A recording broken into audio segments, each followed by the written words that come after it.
ہم سب کو یہ سوچنا چاہیے کہ ہم کہاں جا رہے ہیں۔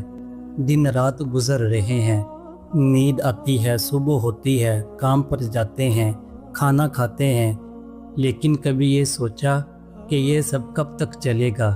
زندگی بس ایک مہلت ہے۔ حضرت عمر رضی اللہ عنہ فرمایا کرتے تھے، جیسے جیو گے ویسے ہی مرو گے، اور جیسے مرو گے ویسے ہی قیامت کے دن اٹھائے جاؤ گے۔ تو اگر ہماری زندگی غفلت میں گزر رہی ہے تو انجام بھی ویسا ہی ہوگا۔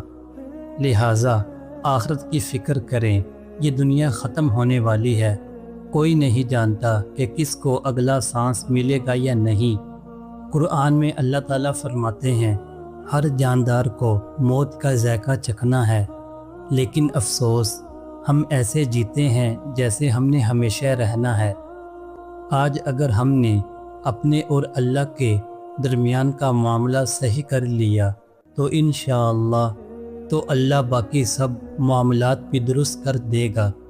اگر ہم سچے دل سے توبہ کر لیں تو اللہ کا وعدہ ہے، تو اللہ وعدہ فرماتا ہے، بے شک اللہ بہت زیادہ معاف فرمانے والا ہے، بہت زیادہ رحم فرمانے والا ہے۔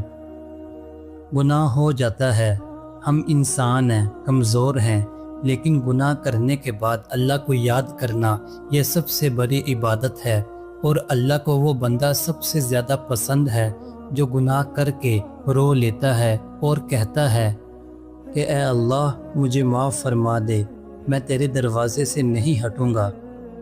ایسے بندوں سے اللہ محبت کرتا ہے۔ اللہ فرماتا ہے، میرا بندہ ایک قدم میرے قریب آتا ہے تو میں 10 قدم قریب آتا ہوں۔